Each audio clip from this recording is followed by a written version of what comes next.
That always cuts short. Oh well. It like cuts off. It doesn't give me that satisfying like long drawn out like meow. So we'll do it again. And we're in it. You need the drum solo. You're the drum solo. I'm the drum solo. It's a cool graphic. It's pretty. You're pretty. I'm excited. Yeah, people are digging it. I got plenty of pre-orders for that T-shirt, so I'm excited to. Yeah, I'm excited for people to wear them and represent them and show off not how cool Fairwinds is, but how pretty Fairwinds is too. In which case, I might need to cancel Joe's order. So Ouch. anyway, coming out swinging. Yeah, it's been a busy morning. So I'm already like, I'm in it. I'm in it to win it. Cool. How you doing today, dude? Good. How's life in the Jacqueline? Rolling. Breathing. We're alive. Yeah. Did you go? Were you away this weekend? Did you go somewhere this weekend? Did you go somewhere this weekend? I don't know why I thought that. But anyway. Cool. Well, yes, today we're going to have special guest, former coach, former athlete, former Creek person, I guess still honorary Creek person, or I guess Creek person. Once you're a Creek person for life. It's in your blood. Yeah, it's in your blood. Because once you get that creek water in you, there ain't no getting it out. You've jumped in that creek a couple times. It's a virus. You'll always have the antibodies. You always test positive. Always test positive. Yeah. She'll be joining us in a little bit from the left coast, where it is 5:00 in the morning. But she's a committed human being. Ready? Yeah. She likes us that much that she's willing to get up at 5:00 in the morning. Which, like, you could say about the 5:15 a.m. class, but I think maybe a couple of them actually like us that much. The rest of them just they like CrossFit enough, and we're the ones that are there to provide it to them. Would you say that, or do you think they actually like us that much to see us at 5:00 in the morning? Like, if I said, "Hey, we're not doing CrossFit, but I'd love to meet you for coffee at 5:00 in the morning," would they meet us for coffee at 5:00 in the morning? I don't know. Sounds like a good experiment to test. Right? 4 to 5 days a week. Will you meet me for coffee at 5:00 in the morning? Give it a shot. Coffee and burpees at 5:00. We'll see what happens. So, so she'll be joining us. I think she said she'd pop on at 8:15, 5:15 her time. And we'll just catch up with Carrie Ann and see how life's going. But I thought in the meantime we could discuss. We could talk about. Are you doing quarterfinals? Are you going to officially register for quarterfinals? 80-20. Yeah. Are you? Yeah. Yes. Most likely. Yes. What would be a deciding factor in you not doing them? I don't know. But I don't know. I don't know what it. As long as nothing pops. That's why it's 80. That's why it's 80-20. Yeah. As long as nothing pops, breaks, or tears between now and next Thursday. Yeah, that's a good. It's a good guess. I don't think the price of entry is restricted. $50. That's a lot to do 4 workouts. Right, $22.50 a workout, but I spent $50. We all do. You know what I mean? Like, where'd we go? We went to Main and Market the other night. Had a less than impressive. That's not true, actually. The other night we went and I got the short rib sliders. Oh yeah, the appetizer. They're good, really good. But then I got a piece of the key lime pie. Not so good. Really sort of disappointing. So, right when it was all said and done, I think between Nicole and I's dinner, we spent $70. So $70 for. I can't make those sliders at home. I mean, I'm sure I could, but I'm not gonna. But I could have made it. I could have made a key lime pie better than they did. That's not true either, though. I don't know. It's just whipped. I don't know. It tasted like yogurt. Have you ever had their chocolate mousse pie? Yeah, also not very. I don't know. Maybe it's a moosey thing. Maybe I just don't like. I'm not really a It's like meese kind of consistency of it's mooses. a I chocolate don't really mouse, like. actually. I don't really like rodents in my pie. I'm not British. So Sound like you're from London. Oh yeah, we're I gonna love. have some shepherd's pie and a little tea and crumpets. You know, our dear Joanne of Amber and Joanne is. I think she was officially hired. Is going Yeah, to be one of manager. their new managers. Yeah, was she I saw there? them. There? No, I saw them the other day.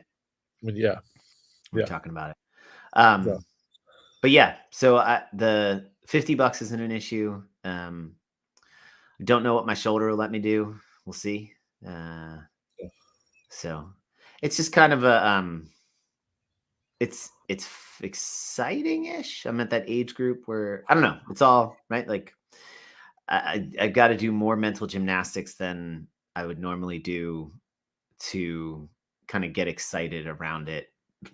But I'll be honest, like I'm not like hoorah, yay, yay, sort of CrossFit competition at all anymore. Like the open was kind of the same way. I was like, it's cool. It's fun. Right. Like, but I don't know. The testing of the capacity artificially constructed by some sort of external system doesn't really I'm not feeling like I need that in order for me to validate the why I do CrossFit as much anymore. But I also still appreciate like, oh, it'll be kind of fun. So yeah.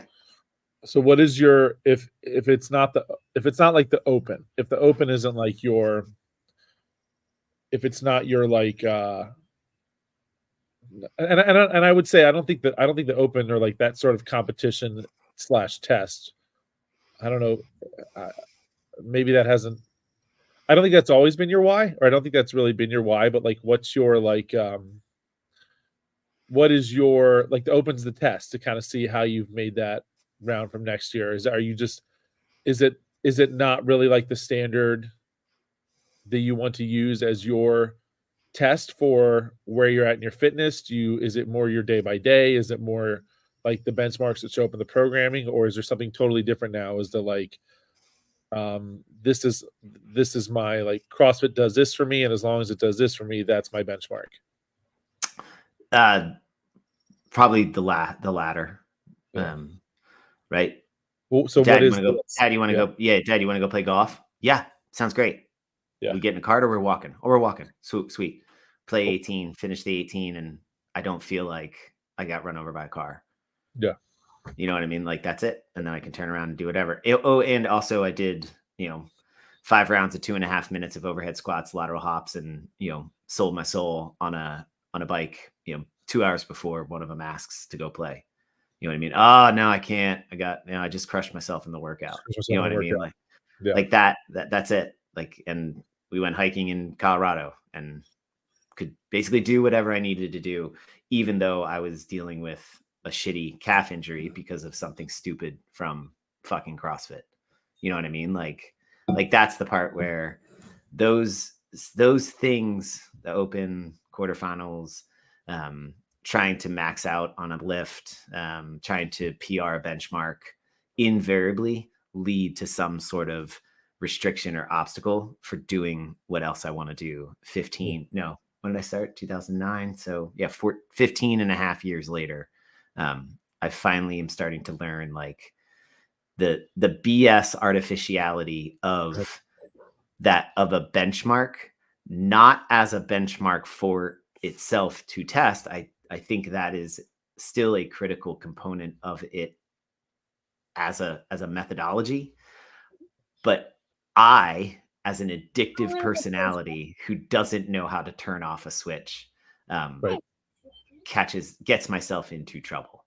And so I am less and less excited about proving that to myself over and over again. Well, it's funny because you said calf injury because fucking CrossFit. Like, and is that because I know there's a lot of times like if it, assuming like it was jump roping and double unders. And I know a lot of times, like knowing that you have that calf thing, you'll bike instead or something like that. Yeah. So like, is the effing CrossFit, because like the open had double unders and I had to do double unders because the open said I had to do double unders, and I'm not willing to flip that switch for the sake of this competition that I paid my $30 for that says this is my test. Right. Is that why we put the blame on CrossFit in that moment? Because it was, well, where else would you put the blame in that context? Do you know what I mean? That's- Like, okay, so I that's pay what the I'm 25 asking you, bucks. No, right. I pay the 25 bucks. Well, I mean, that's, yes, I would say in that context. And then that's the other thing, is the artificiality of there's nothing to blame, right? It's like blaming when you wake up and it's raining outside. Oh, it's raining outside. Like, what? So the rain cares about you? Yeah. Right? Like CrossFit cares about me? No, it's a methodology. It's a What I tool. was gonna say is the blame arbitrary? Because it's like, well, CrossFit said I had to do double unders, so I did it. But I also know double unders inevitably will jack up my calf, and so, but I still did them, so inevitably it's on me. My calf has also been a pain in my ass, so also I want to blame my calf. No pun intended. Right, right. I, I also want to blame my calf. Also, if there was less gravity on the planet, I wouldn't have to jump so hard. So I kind of want to blame gravity. So Just it's pick like, which one, right? Just pick which one you want to blame to alleviate yourself of taking any sort of personal agency for the fact of like, look, and it all started with like, yeah, I'm too damn proud to not pay the 25 bucks and not do the open, because it feels good to be able to say I've done every open since it started. And at some point you have to make a choice of like, I've done every quarterfinal that I've qualified for. I've done every competition that CrossFit has offered in the series of the open that I've made it towards. And so at some point you have to make a choice. I have to make a choice of, do you want to not be able to say that anymore? And so if I pay my 50 bucks, then I'm going to do it. Right? Like that's, for me, that is a slippery slope to say, hey, I'll be there at 8 and then not show up and be like, something, right? Like, because then it's a question of, well, then if I'm the type of person that says I will do X and I don't do X, and I find a reason to justify why I'm not doing X, for me, at some point, the shape of who I am is no longer the shape that I want me to be, right? Because you're just like, well, man, I can't really trust him. He says he's going to do X, but then he doesn't, and I never know if he is or isn't gonna. So like that to me is a slippery slope. True, false, I don't know, right? Like that, I can't measure all the variables, but those are the two variables that if I say I'm going to do something, I try to do it. If I find myself not abiding by that, then I take the second and be like, okay, hey, wait a second. And so that's why I say it's 80-20, because I'm pretty sure I'm going to pay the 50 bucks, and I'm pretty sure I'm going to attempt all 4 workouts. Last year, I injured myself in that fucking lunge toe to bar, right? That same. It's not my fault. It wasn't my fault that that I hadn't paid attention to my hip. Program lunges. Yeah. Right. Damn it. Why would you program lunges? Because they're a really good functional movement to test flexion and extension on an overhead position, blah, blah, blah. It was a great workout. I mean, that was a great test. And just, I didn't do it. And then I ended up, right, I was so depressed and about it. I ended up doing the rest of them as best as I could. Put my scores in, and it was what it was. But like, to me, I'd say, yeah, I did it. I did last year's online quarterfinals.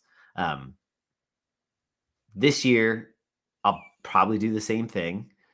But right, I'm thinking to myself, all right, well, maybe this year it's about, can I hold to 80% in each workout and not? So that was actually, what did the one year I had that Mel and I did a bunch of them together. Yeah. I set myself qualitative goals of successfully complete every workout, not necessarily like without getting time capped. I knew there was a couple of like, I was going to get time. I'm not sure who didn't get time capped in the GHD rope climb pistol one for the age group. Yeah. So successfully complete every workout, injury free, successfully complete every workout, injury free, and have fun. Right. Yeah. So you see that the fun aspect is a byproduct. It's not the goal. Right. It's the same thing of happiness, right? If you Right. aim towards happiness, you're going to live in a land of disappointment. So aim towards successful completion. What successful completion means? It means I start the workout, I finish the workout.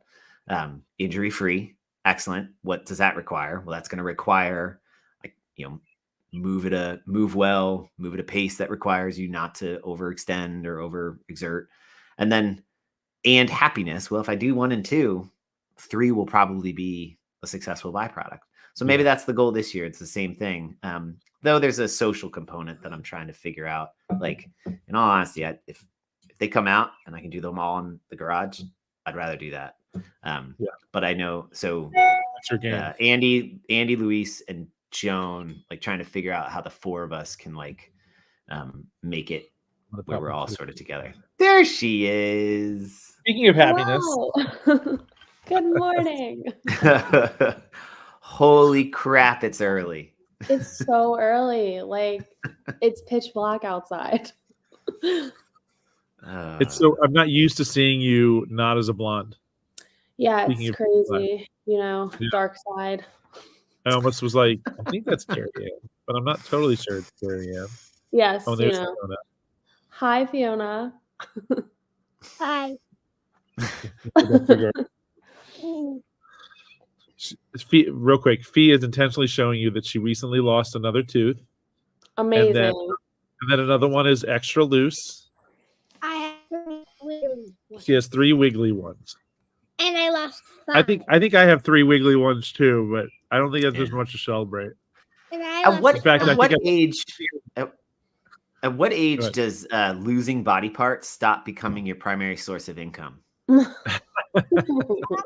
lost 5 too. Well, it depends on, are you in the military or not? Right? I mean, like, that's what I meant.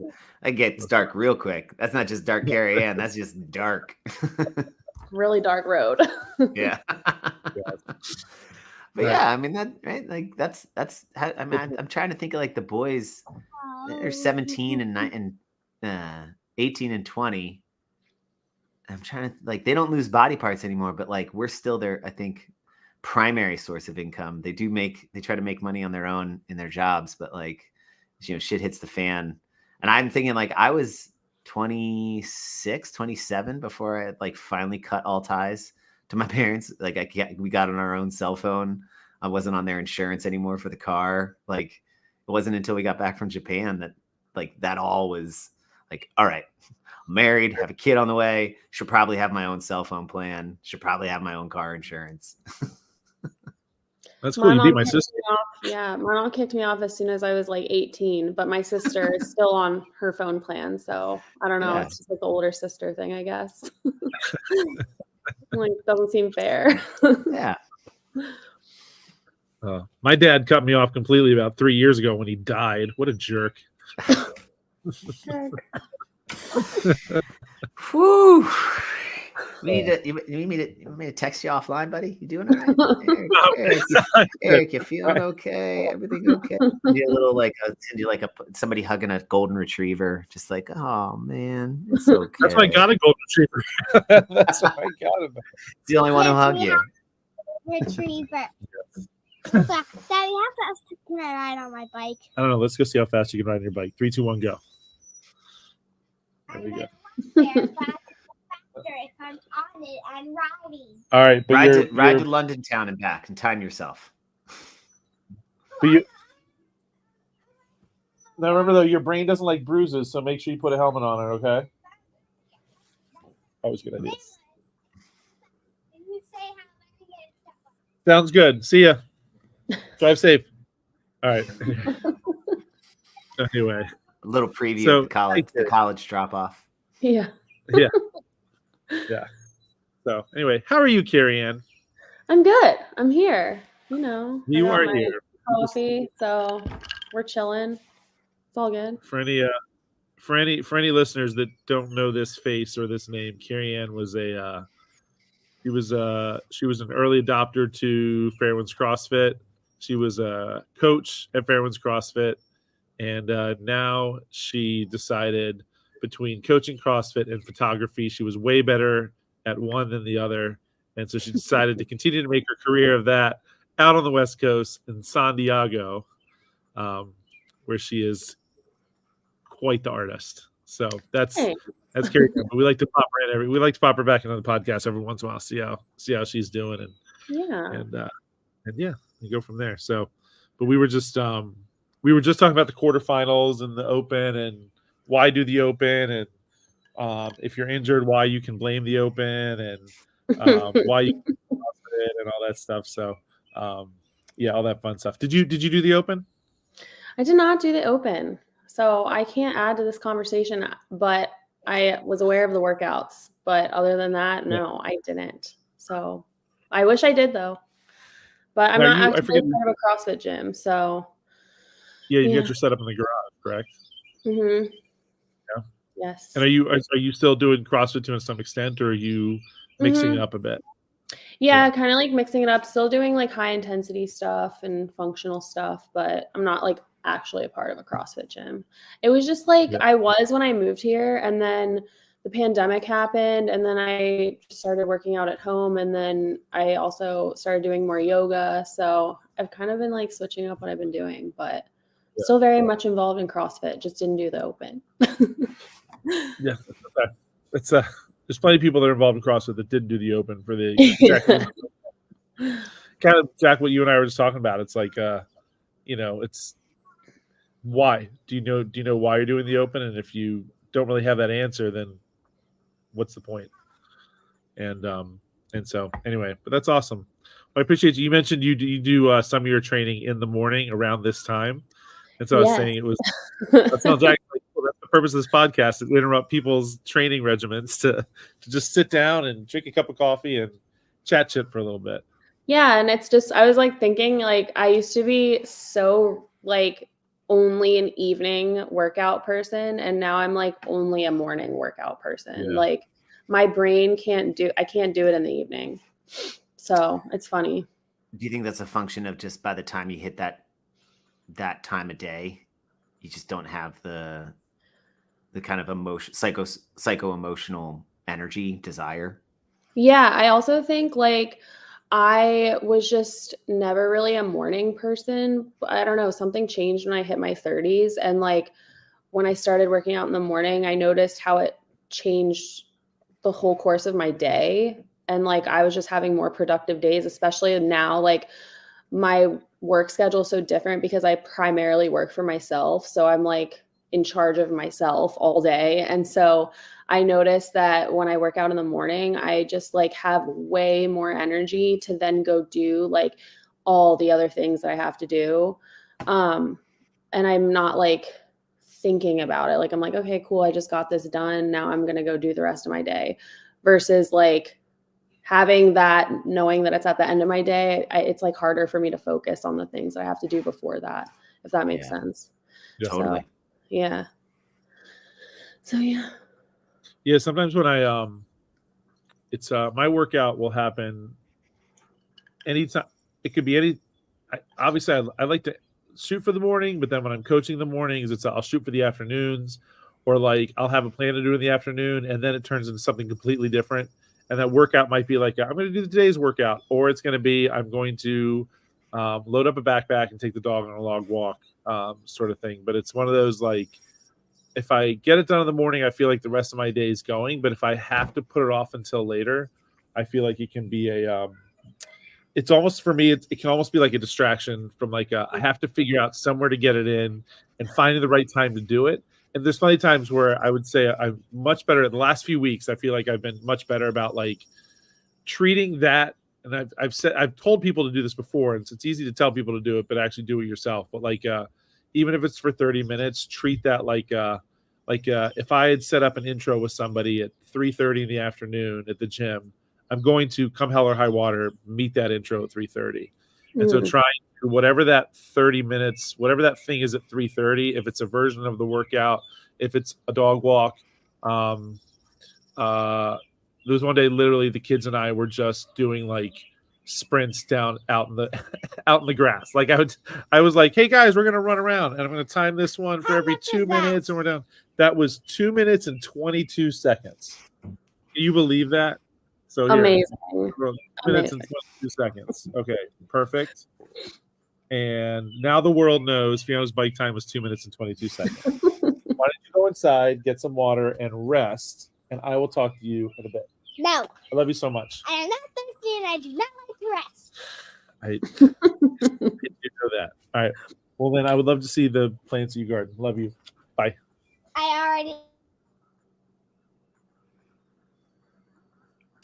So are you guys still in the same place when you first went out there? Yeah, we are. And we're like in this like stage where we're trying to figure out if like we can afford to buy a house out here, because things are just like really expensive. And so we're like, we have our like plan, but we're also trying to be realistic. So we're kind of just like, but yeah, we're still in Oceanside. We're still like in the house that we moved out here too. And then, yeah, we're trying to figure out like what's next. I don't know. We love it out here, and Nick loves being out of the Navy. The adjustment out of the military was really hard for him, surprisingly. Like, I don't think they really prepare you for that. Obviously, they don't prepare you for anything. So that was like really challenging. It still is really challenging. But yeah, we're kind of just trying to figure out like where we want to go next if we're not going to stay here. We both like miss the East Coast, but I don't know if I want to live on the East Coast.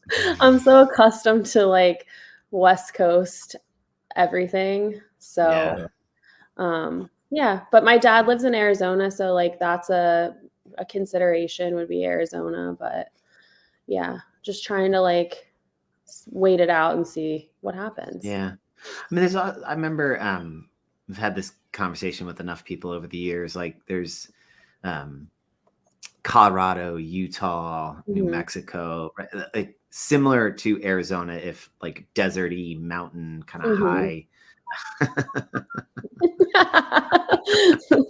Honestly, like I'm telling you, like I'm going to be very honest with you. Like Nick and I constantly talk about how like we would consider moving back to Annapolis. And literally a huge part of that is you, Eric. Like we miss you guys, and we miss the area. And yeah, it's just like it's envisioning what would my life look like there now that I'm like, I don't know, it's been like almost 6 years and I'm just different in my career and stuff like that, and like moving my business there and stuff. But it's funny because like out of all the places on the East Coast, Annapolis is like the only place that we would actually like seriously consider moving back to. So this sounds almost ridiculous to say it, but having lived out there and now lived here and lived in a lot of different places, I feel like if you're going to find an East Coast place that is analogous to a San Diego, other than like it does snow here and it gets a little cold,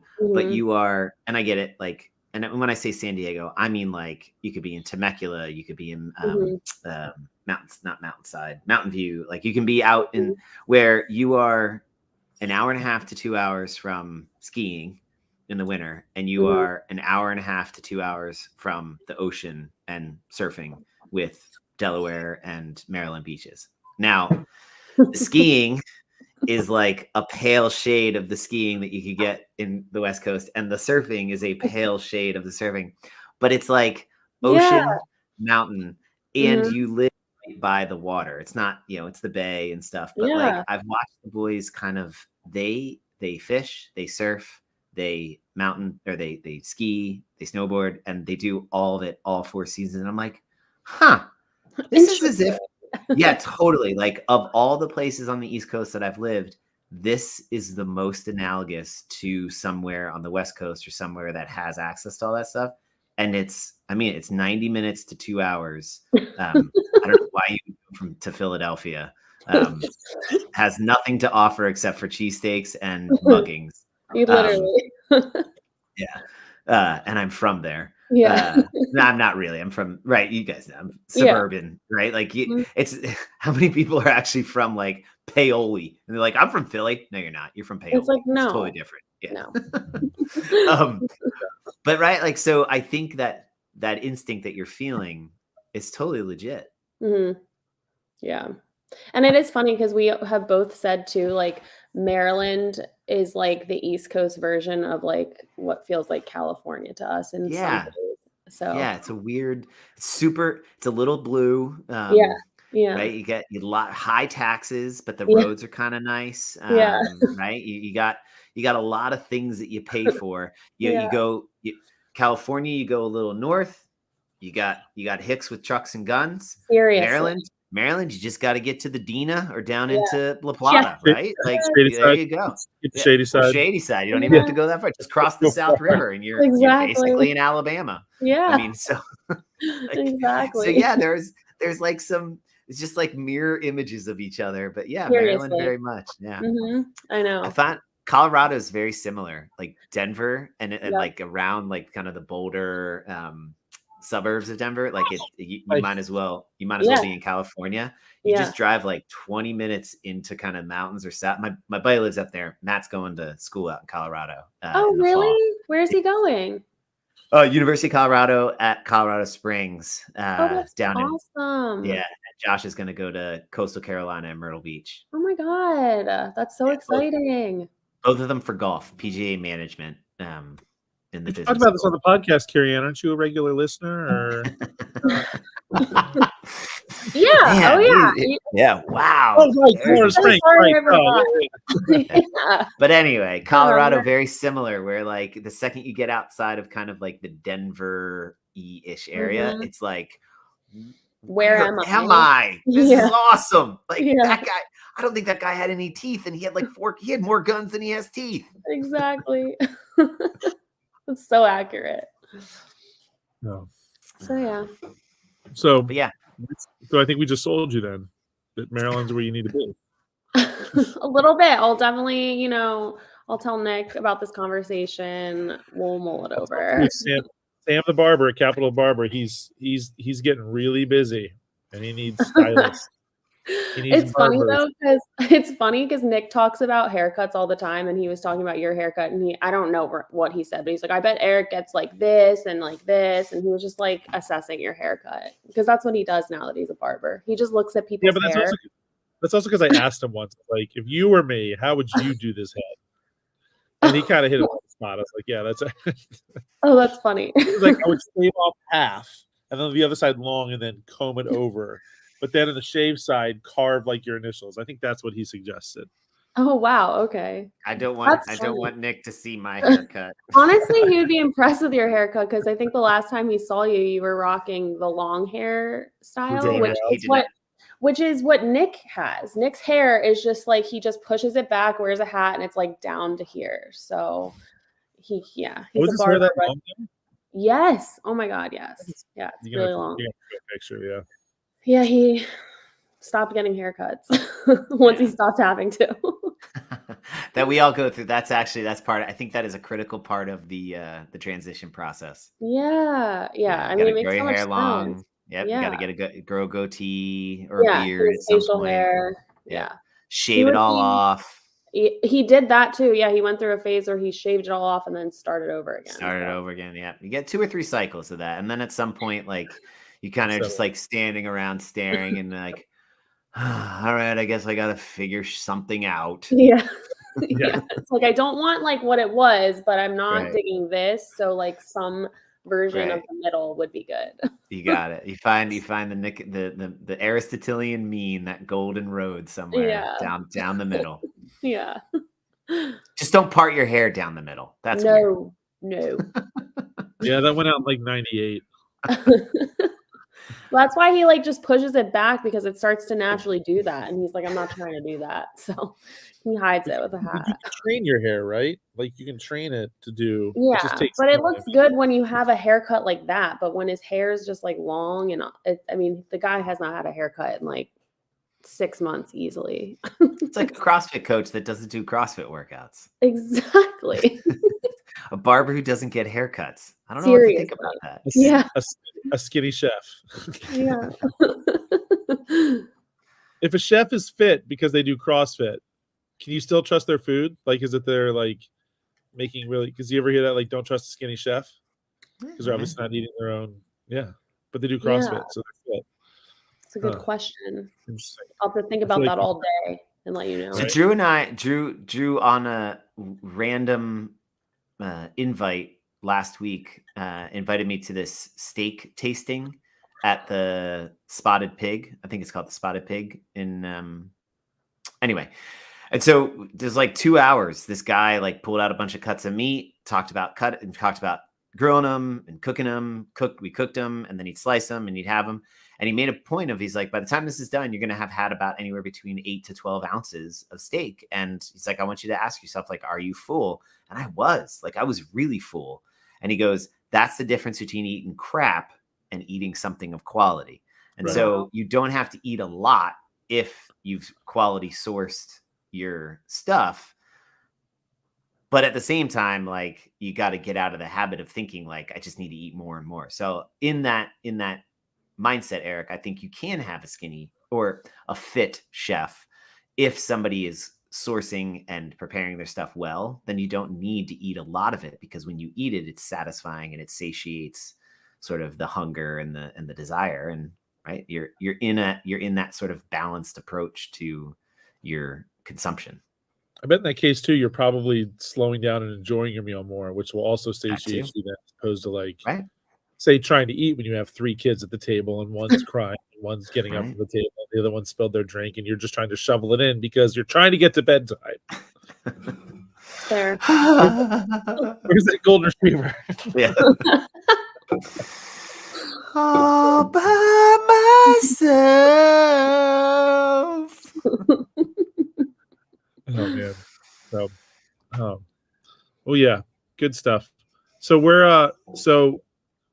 I promise I won't talk about it too much on the podcast. But I was also excited for Carrie Ann to come on because she recently has found this is probably where we'll lose a lot of viewers. I've been getting her down the rabbit hole of professional wrestling. She saw that movie. Did you ever see Iron Claw, Jack? No, I don't know. Movie Iron Claw. It's got Zac Efron and what's that? It's other so guy? good. Oh, it's the wrestling, right? Is it? But it's like actual wrestling, or is it professional wrestling? No, it's professional wrestling. The Okay. yeah, the Von Erich family, which was in like more so like the 80s, was kind of a pretty prominent like name in professional wrestling, especially in like the Texas territories. One of them, Kerry, eventually he made it to the WWF eventually, but it was never as that when like WF started kind of taking over the world when it came to pro wrestling. But in Texas, like the Von Erichs were, I mean, they were up there. Like Ric Flair was coming into his own, and they were in Hall of Fame level matches with Ric Flair back in the day, and so they were household names at that time. But the family itself is quite the story. Hence the reason they made a movie about it. And but Carrie Ann watched that, and she's like, I really want to learn more about pro wrestling. And I was like, you have just opened my heart and my mind to so many things that I want to send you. It's funny because, like, well, first of all, Jack, if you like movies, you should definitely watch it because it's an A24 film and it's shot in all film and it's just like beautifully filmed. And the acting's really great. The directing's really great. Like, it's just a really well-made movie. I went to see it because I love the actor Zac Efron. I didn't really know. Who doesn't? Seriously. And I didn't really know anything about like the story. And so what's funny is now it's like unlocked this like need to know more about wrestling. And like, I'm like obsessed with wrestling now. And it's every time we watched Nick and I watched the Bray Wyatt documentary last night. And it's just funny because every time I watch something or I'm like telling Nick, I'm like, we need to watch Monday Night Raw. He just like rolls his eyes because he's like, I tried to get you into wrestling like forever, and you always made fun of it. You never got it. Now all of a sudden, it's like this big obsession. And I'm Well, like, yeah. I never. you have to I see mean, it in a way that like your brain needs to see it. Like I needed a beautifully made film about wrestling for me to be like, oh wow, this is really cool. So I never really cared about, LA County lifeguards. And then Zac Efron made Yeah. Baywatch, right? Yeah, I never really exactly. understood the whole Barnum and Bailey thing. And then Zac Same. Efron was in that, whatever the Same. showman, Greatest Showman, right? So I think I I'm wasn't seeing totally into like serial killers or abducting women and throwing them in my trunk, and I mean, until But Zac Efron. Efron just really does something for the viewer. So totally. So I think Nick needs to slow the roll a little Yeah. bit, right? Like, Yeah. bottom line, if you need Carrie Ann to do something, hire Zac Efron, make a good movie, done. Done deal.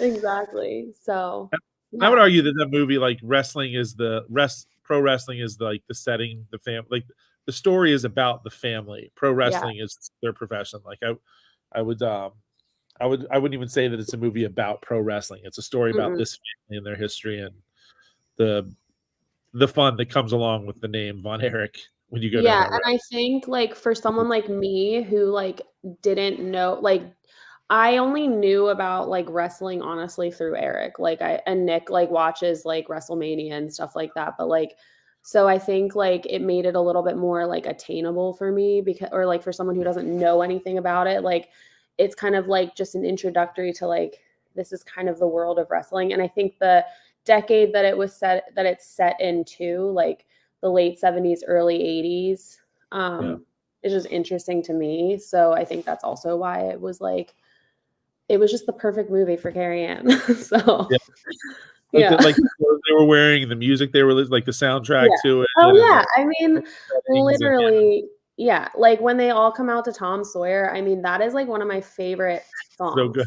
Like I literally go into like another dimension when I listen to that song, and I also wish I could drum like Neil Peart. So it was. I had no idea you were such a big Rush fan. What? Yeah. Oh my god, I love Rush. Yes. Oh my god. Man. Exactly. I mean, seriously. And in that movie, it's love it. It was fun. Like it's been a fun little journey you've been going on, and then it was cool. Like in real time, like she was. We were texting back and forth during WrestleMania this weekend. I was like, oh, it just makes because I have my brother there and I have my friends, so that two people I grew up watching wrestling with, and then here's this person that's getting into it. Oh, Jack's done. Jack's out. He's like, I'm done. Yeah, he's gone. Bye. So it was a lot of fun. It was a lot of fun, like in real time as you're watching it and you're like, wait, that doesn't make sense. It's like, let me tell you about this. And there's so much to learn about. Like that's what's fascinating is like I mean, there's so much to unpack about it. And I used to be someone who was like, isn't wrestling like fake? Like, one of those people, like, it's not real. And it like, but that's what's so, I'm like realizing, I'm like, that's what's so cool about it is it's like all these theater kids who didn't know they were ever theater kids are like, and they're like jacked and they're like, it's just cool. Theater kids / stuntmen / I mean, it's really, So anyways, that Bray Wyatt documentary was really fascinating because, again, I learned so much about just like coming up with a character and like, I don't know, it was just like really cool. So, it was, I'd say this weekend, again, this weekend was really cool. And I'm appreciating it from the storytelling standpoint, which like Jack, I know you can appreciate really good storytelling. And, but this kind of like, it really was, and again, if we'll nerd out a little bit more with the fact that it was very much like the last several years for this one particular storyline that paid off in the main event was 100% like watching Avengers Infinity War and then Endgame in real time. Like it's really like that was kind of how the story over the last year in particular too kind of went. Like last year's WrestleMania was like Infinity War, the bad guy won. and nobody saw it coming. And this last year has been like the story of the good guy trying to find his way back to then culminating in not just the good guy winning this year at WrestleMania, but all these like it was all the like the people that were lost along the way or taken down along the way found their way back to get their revenge and redemption, to help like the hero, the good guy, win and complete the story or finish the story. And so from a storytelling standpoint, so it's funny when I was talking to Megan about it, because I was filling Megan on everything, and she's just like, are you crying right now? Are you tearing up right now?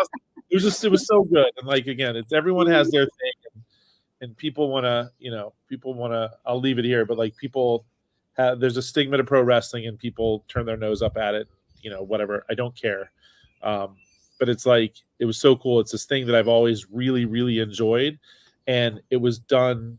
It has its ups and downs, just like anything. Like if you're into Game of Thrones, it had its ups and downs, and whether you like the ending or not, like you were along for the ride. And so it was, these last few years have been such a cool ride to go on. And then for it to end in a way that like you are, whether you like the final outcome or not, the payoff was so worth watching and seeing. And it was, so that's what I'm into. And it was a lot of fun. And so it was really fun having you like text me and be like, wait, what's going on here? And what's this? And yeah, it's better than having someone talking in your ear and asking what's going on. Like text, I can go back in real time, but it's a person like, what's that person doing? What's that person doing? What's that person doing? So, would you say that was sort of, that's a part of what's kind of hooked you as well? What, like the storyline aspect? Yeah. Oh yeah. I mean, yeah, I think it's like, I just never really like realized, because like I never really had anybody in my life like that was into wrestling. So like Nick is losing his mind right now. He's in the bed. He's like in the bed, like he is. Yeah. Exactly. He only watches WrestleMania. Yeah. But yeah, I think the storyline, I think the fact that it is like, it does mimic like cinema in a way, with just like costumes and the storyline and the characters and the writing. And yeah, I think that's a layer of it that's really cool. I just think like mostly too, like thinking about people like Ric Flair, he's somebody that I'm like, I'm like, wow. I like have obviously known who that person is as like a pop culture like icon, but since kind of getting into this, he's someone that I'm like, this guy is like crazy. And like his costumes, like the way he just comes out on stage and he's just like in this like hot pink robe. And I'm like, this is like mind blowing that like people back then were like into this and like didn't think he was like this. I mean, people probably thought he was weird, but he was obviously well accepted in the wrestling community. But I watched his documentary first after I kind of got into this, and just like also learning the fact that these people are also like real humans, and like there's that aspect to that. It's just, there's so much to learn about. So it's been like, yeah, I've been trying to like put it into bite pieces. Yeah, you wonder how much, if like as you dig into it and kind of get to know the personalities, how much intersectionality there is between that wrestling world and those individuals that made it up, and some of the alternative lifestyle stuff, but the alternative lifestyles that seem to be like all of a sudden permeating and existing now. And it's like, no, they were around. That it was around, like, yeah, they were wrestlers, right? And they huge and muscular and very seemingly male and masculine toxicity.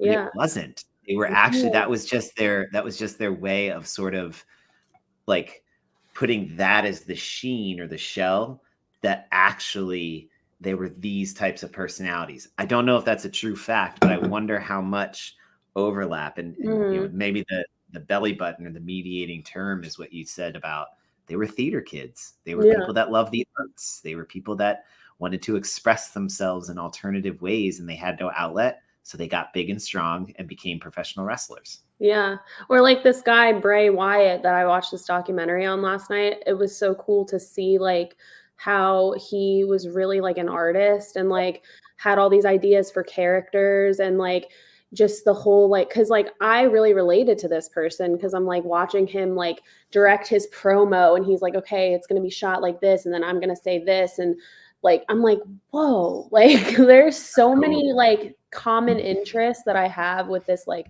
person. Unfortunately, he passed away, but I'm like, I never realized the intersections of like my interests with these like pro wrestlers. And I'm like, this is like so cool. And yeah, so like there's that aspect of it too. That's cool. That's very cool. Yeah. For context, this is Bray Wyatt, the guy, and then this was like one of the characters he created, but he also yeah, and he Yeah. like worked with like a costume designer to like design these like his whole entire like character. And also the fact that his real name is Wyndham Rotunda, that's like the most like badass name I've ever heard in my life. yeah, because his dad is Mike Rotunda. Yeah. Who, if you remember back in the glory days, there was a guy walking around IRS. He was like a walking around like tax. Yeah, he was in that documentary, and I was like, honestly, if I was at this wrestling match, I would be like having an anxiety attack with this IRS guy telling everybody that they have to pay their taxes. It's like he was the $1 million man, Eddie DiBiase's tax man. Like he was $1 million man's tax man, Mike Rotunda, IRS, and then his uncle Barry Windham was a big name back in the day, and both got inducted into the Hall of Fame, but yeah, so it was Wyndham, Barry Windham, who was his uncle, Wyndham, and then Rotunda is his last name. And then do you remember Mika Rotunda or Micah Rotunda from the CrossFit? She early CrossFit days. I know she was at the games in like the early days. Yeah. But Micah Rotunda is Bray's sister. But she was she was a name that popped up early. Like I know when I started CrossFit, she was a name that popped up. I don't know if she ever won, but she was in the games in those early rounds. Oh, that's cool. Too, so yeah.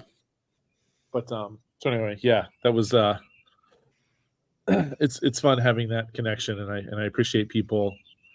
I appreciate people letting me go down it because I don't have a lot of people I get to talk to about it.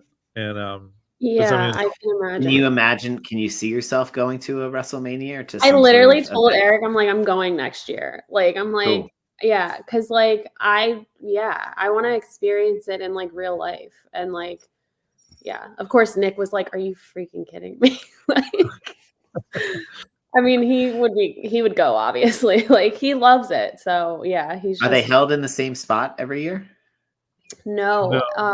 Where's next year's?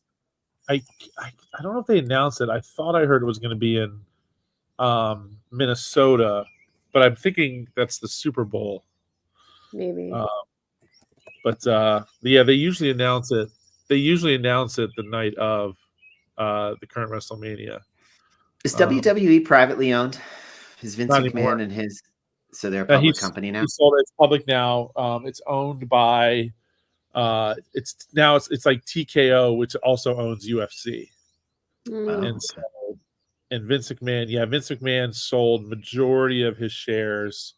Of course, they kept him on a board. Now there's all this stuff coming out how Vince McMahon is a horrible human being, and they're like, "We're gonna go ahead and just take you off the board. Just go ahead and take your money, and just we're not gonna really talk about you anymore because it's some pretty bad stuff that's come out about Vince McMahon, which I think a lot of people are kind of like assault, harassment, illegality type of stuff. Yeah.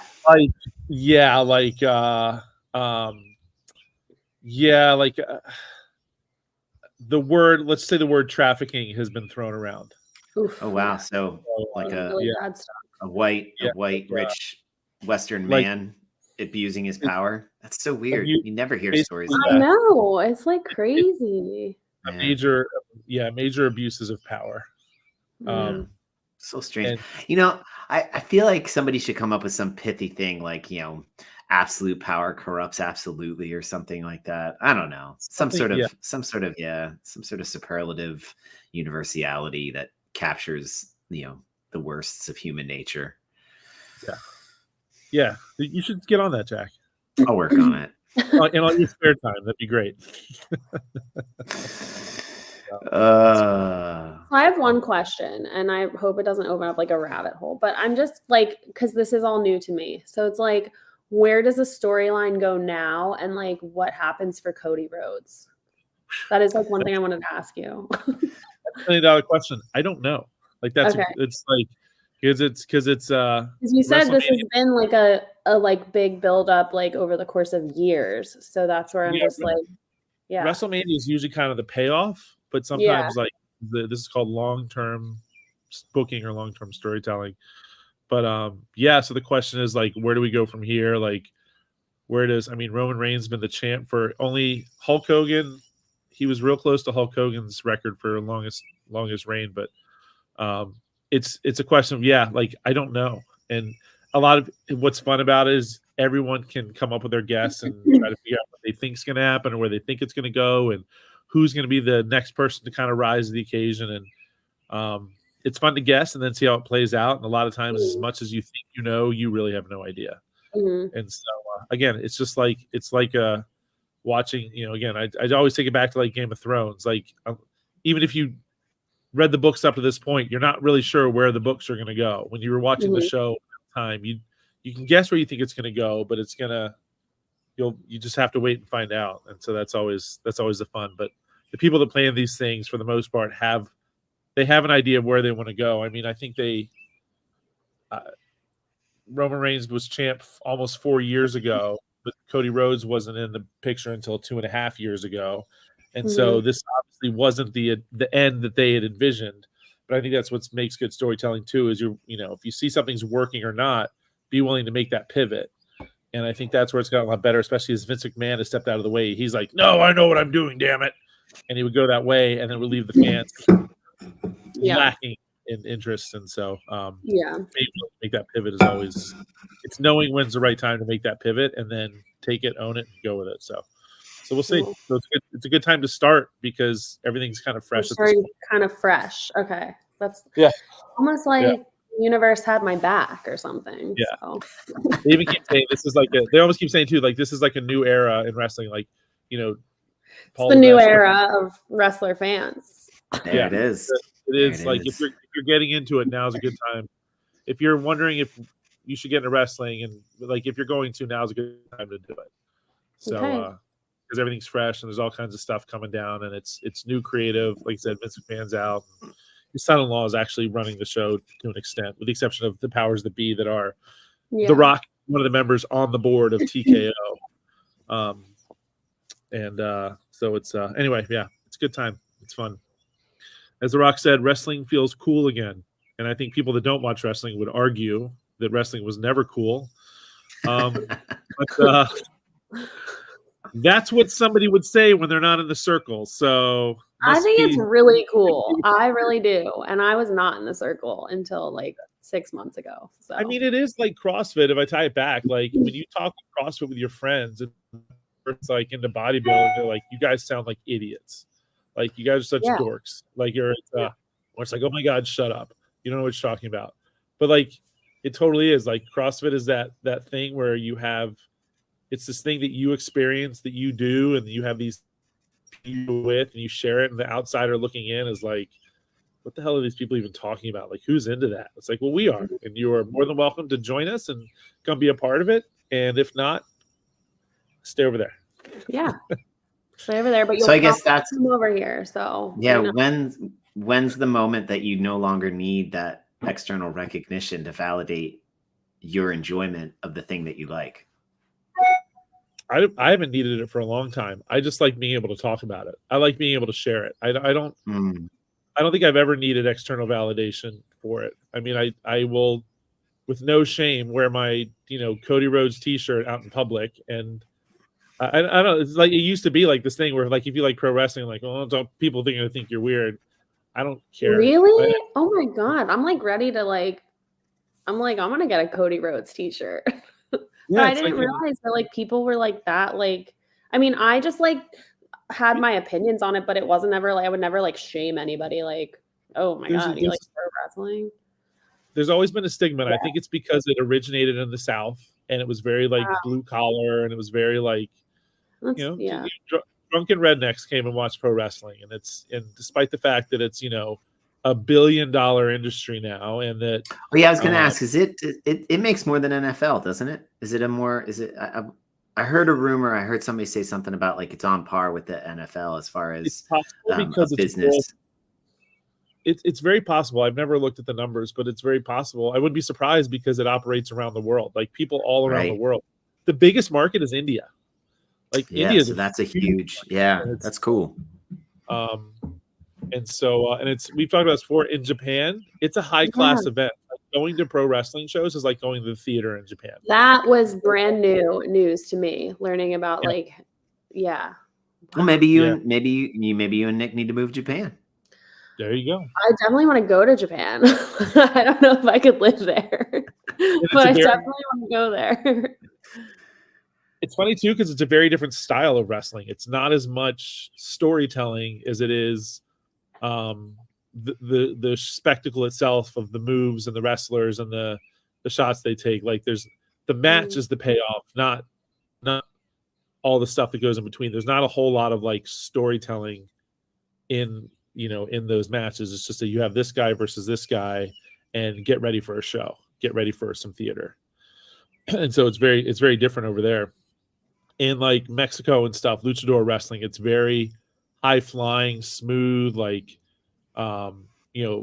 flips and cartwheels and spins, and it's much more like it's almost very much.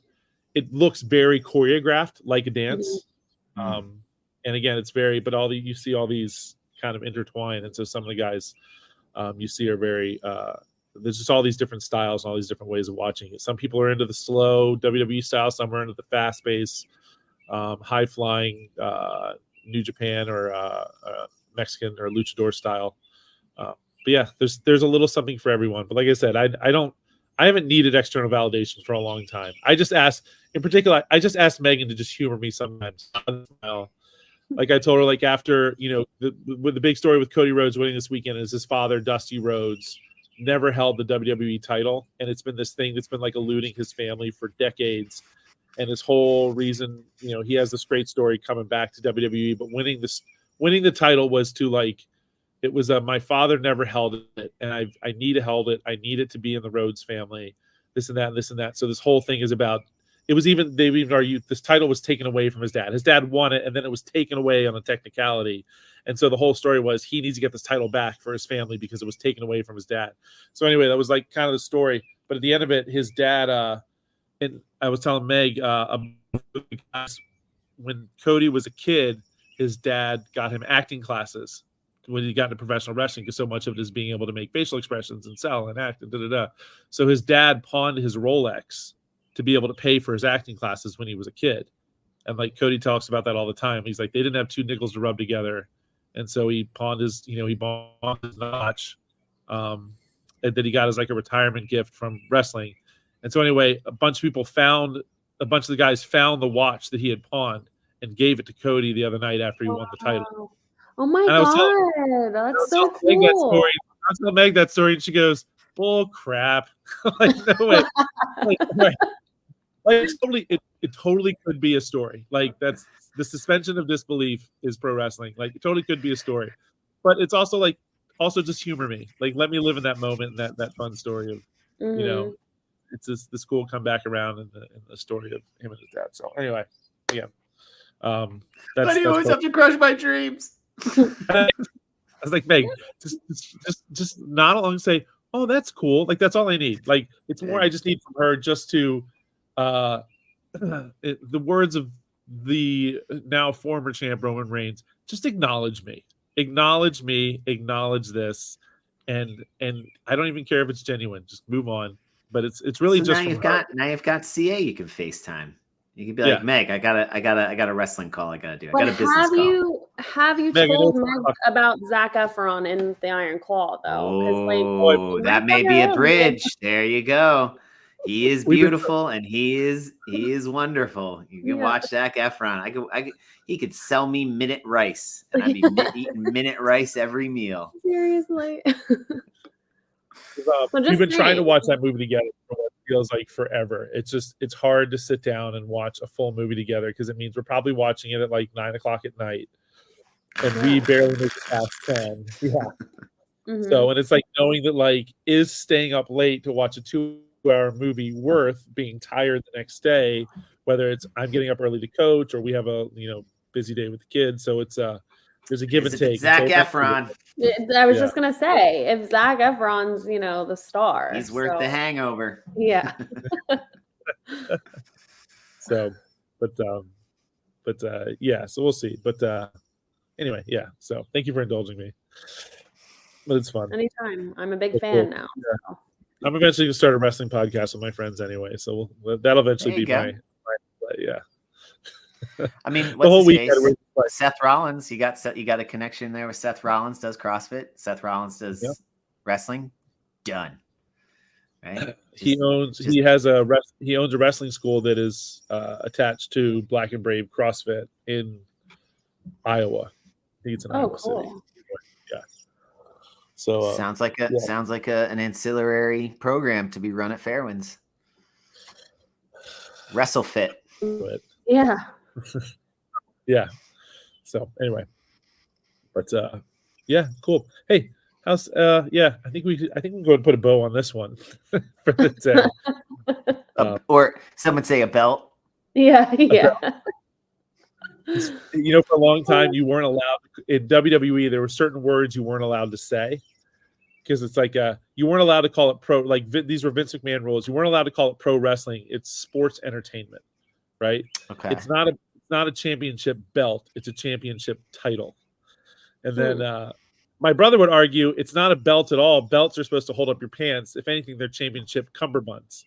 Yes, so, it is like a cummerbund. It just doesn't sound as cool, but I get it. So true. Yeah, it was funny. There were like certain words that you weren't allowed to say when you were cutting promos and stuff because this is what it is. I know that the sports entertainment thing too was a legal issue from like they're allowed to operate with if they were pro wrestling, they put on fights. You have to have licenses in certain states allow it. So like that's why you only see fights like UFC and boxing fights are only allowed in these states that have a license. Well, we're entertainment. Like we're not staged fighting. We are entertainment. And entertainment can be put on anywhere. You don't need a license to put on entertainment. And so that was kind of a legal way of getting around it. So I think that was a big way. But now everyone, I think the secret's out. Alexis's son yesterday was like, it's like staged, right? I was like, oh my God. You think me, a 40-year-old, hasn't quite caught on yet to the secret. Yeah, like you've been living your whole life like thinking everything's real. Oh my God, what? It's you're like whatever. Next thing you're gonna tell me is Santa's not real. Yeah, buddy, it's okay, right? And you're like, yes. The kid goes, what? You just man, that's a Saturday Night Live skit waiting to happen. It's like, yes, I definitely 100% recognize that man is not actually an Undertaker. Like he's not actually a 6'10" mortician, right? Oh my God. Yeah, it's fun. People are funny. So people, I love when people think that they're in on it and I'm not. Like you are, like right? Like this isn't. You're not like being. You've just been existing your whole life thinking that it's all legit. And I will say, like, my last thing that I will say about it, I think it's like I cannot imagine having to do all of that. And it's like I think the fact that it's acting is even harder. Like that it's like it's like I just think that makes it even harder. So I think it's even cooler. You have to make people believe, like even though they know it's not. Yes, again, that's what I'm saying. That's like that is even harder. Yeah. It's a fun game. You're still taking the hits to the body, so it's like not like it's What's Cody Rhodes' real name? Is that his real name? And I think it's Cody Runnels. I think they're double check. So there's that, like what you're describing is sort of that moment when you kind of lose the awareness, that sort of conscious awareness that there's a man, Cody. Ruggles, Cody Rhodes is his real name. Cody Garrett Runnels Rhodes. Yeah. Gotcha. But like, so there's a Cody Rhodes that like, shit, we're out of eggs. I got to run to Giant and get eggs. And then there's the Cody Rhodes that like, overcame the whatever last season's storyline to be victorious in this season at WrestleMania. But then it also blends in with the dad that pawned the watch for him to go to acting, and then they actually gave it to him. And so there's this like weird blending of the reality and the entertainment, and that they are able to thread that line, right? So it's Chris Evans is not actually Steve Rogers, is not actually Captain America, but when I think of Captain America, instantly Chris Evans pops into my head, and it's like he is such a talented performer, actor, that they're able to embody this thing that some other person wrote, some other person directed, some other person shot, and in all the vein of entertainment. That if I were paraphrasing what you said, CA, like that, I think you nailed it. Like that's the testament to a talented artist that can do that and then walk away and go like, I'm not really Steve Rogers, right? I'm not really that wrestler. Like I actually have taxes, and I actually like had to take my car in to get an oil change yesterday. Like I live a life outside of, What if that's the post credit scene at the end of Avengers where they all just come and be like, "You guys know all that was all fake, right? You guys know that? Okay, just checking." I'm actually Robert Downey Jr. Just checking. Jeremy Renner's not actually like riding on his arrow that he just shot, right? Like, don't worry. Scarlett is still alive. She didn't fall down that hole.